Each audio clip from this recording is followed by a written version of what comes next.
आज हम बात करेंगे सबसे पॉपुलर क्रिप्टो करेंसी बिटकॉइन की। बिटकॉइन के बारे में सबसे पहले बता दूं कि होता क्या है। ये एक डिजिटल करेंसी है। ये पूरी तरह से डिजिटल है, जहां पे रुपया डॉलर की तरह कोई इसका फिजिकल रूप नहीं होता। इसे आप ना ही छू सकते हैं। ये सिर्फ कंप्यूटर और इंटरनेट पर मौजूद है। साथ ही इसकी सबसे बड़ी जो खासियत है वो है डिसेंट्रलाइजेशन। इसको कोई भी बैंक या सरकार या कोई भी एक व्यक्ति इसे कंट्रोल नहीं करता। ये लोगों के नेटवर्क द्वारा चलाया जाता है, पीयर टू पीयर चलाया यहाँ पे जाता है। बिटकॉइन ब्लॉकचेन नाम की तकनीक पर काम करता है। ब्लॉकचेन को आप एक डिजिटल पब्लिक लेजर भी कह सकते हैं, एक पब्लिक बही खाता मान सकते हैं।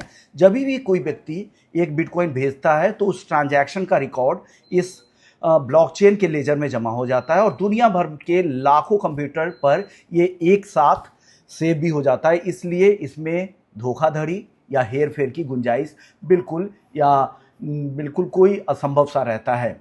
अब माइनिंग की बात करते हैं तो आपको बता दें कि बिटकॉइन की जो कुल मिलाकर सिर्फ 2.1 करोड़ बिटकॉइन ही बनाए जा सकते हैं। इसमें से करीब 1.9 करोड़ से ज़्यादा बिटकॉइन के माइन हो चुके हैं और इसकी सीमित संख्या है। और इसी वजह से बार बार आपने सुना होगा, कई सारे एक्सपर्ट्स इसे डिजिटल गोल्ड भी कहते हैं कि इसे मनमर्जी से छापा नहीं जा सकता। इसकी जो मैक्सिमम माइनिंग होगी 21 मिलियन यानी 2.1 करोड़ होगी। तो यानी इसकी जो सप्लाई है बिटकॉइन की वो सीमित है।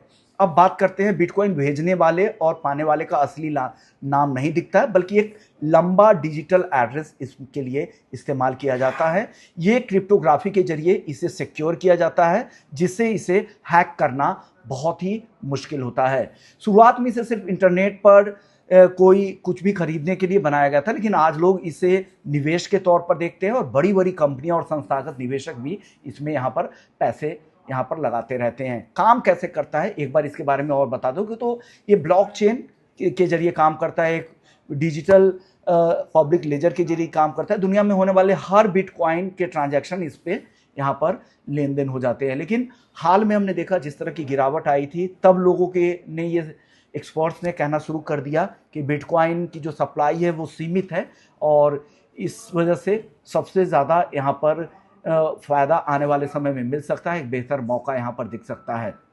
अब बात करते हैं बिटकॉइन में हॉल्विंग। आपने सुना होगा कि हॉल्विंग क्या होता है। हर 4 साल में एक घटना होती है जिसे हॉल्विंग कहते हैं। इसमें माइनर्स को मिलने वाला बिटकॉइन का जो ये प्राइस होता है, इनाम होता है, वो आधा हो सकता है। इसका मकसद ये होता है कि बिटकॉइन की नई सप्लाई को धीमा करना और इसकी वैल्यू को बनाए रखना।